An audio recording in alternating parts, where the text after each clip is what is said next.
Hi, Tamara here. Welcome back to our session of mini retreat, relieving the holiday blues. This is the second session. We talked about expectations briefly in our first session, and I've heard expectations described as the breeding ground of resentment. And I think that kind of gets at the heart of things. How do our expectations get shaped? Could be memories, whether happy or sad. Could be expectations that someone else lays on us. It could be our hopes for companionship, for less loneliness. Maybe we are thinking about we need to spend money to make other people happy. Doing. Again, because of how we think we need to do the holidays. We can even have an expectation that we have to do all the same holiday things we've always done, just to spite the pandemic. So, how can we reframe our expectations? Well, first, let's realize and accept that this holiday season is not going to be like any other. That's always true, but this year it's a hard truth. Lots of us have already been through this with Halloween or Thanksgiving. What was that like for you?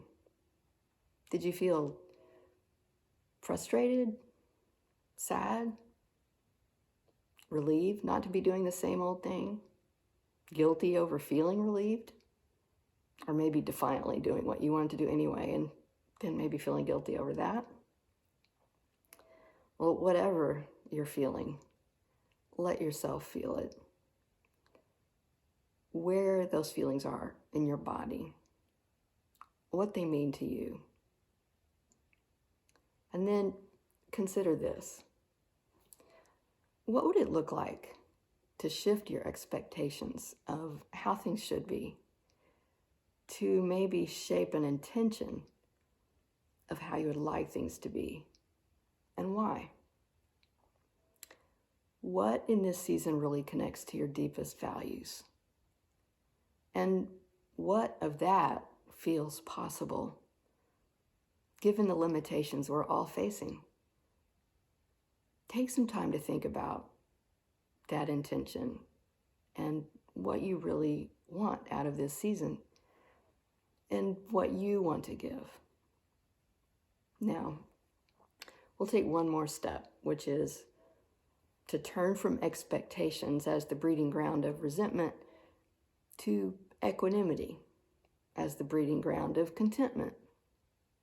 Equanimity is a more balanced place, a place where you're not clinging to how you want things to be, and you're not pushing too hard to push away what you don't want, just balancing in a middle space, maybe with a little more compassion for yourself and the people around you. More accepting. Not saying that things are acceptable, but accepting that what is, and not creating more suffering for yourself by having unrealistic expectations. Okay, our meditation today is intended to help us release from some of our expectations and maybe begin to shift a little more toward equanimity. So, as we did in our first session, get comfortable in your seat or lying down and feel yourself supported and grounded in your chair, on the floor, in your bed. Allow your spine to find its natural dignity. You can close your eyes or let your gaze rest on nothing in particular. Allow your breath to be easy and just notice how when you can take a deeper breath, it expands your diaphragm and softens your belly. Let's do that a couple more times.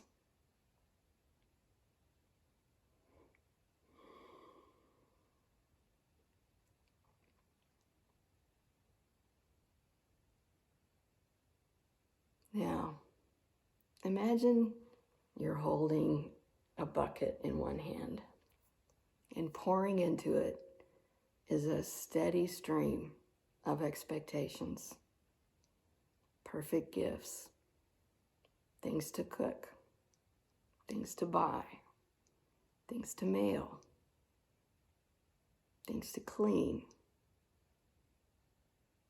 The bucket's getting heavier. Your arm is aching from holding the weight of the bucket. And with the other hand, you're pushing with all your might to push away disappointment, fear. And now that arm is trembling from pushing so hard. Now, imagine setting the bucket down and stop the pushing.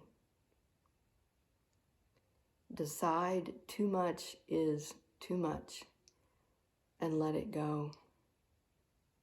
Know that it is okay to let it go.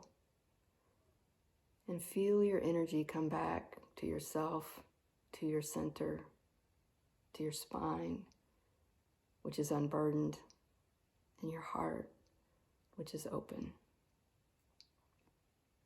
Allow the possibility there might even be some joy in missing out on some of what you let go of.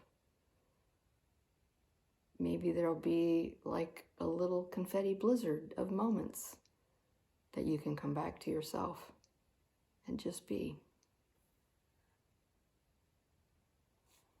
And the freedom of this moment, as you let go of the weight and the tension of all those expectations, allow some intention to form in your mind. This season, with all its hard things and all its possibilities, will never come again. What would bring you joy? And what of that feels possible?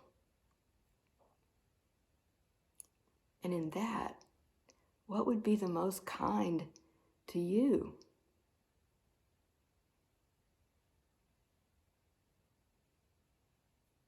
Okay.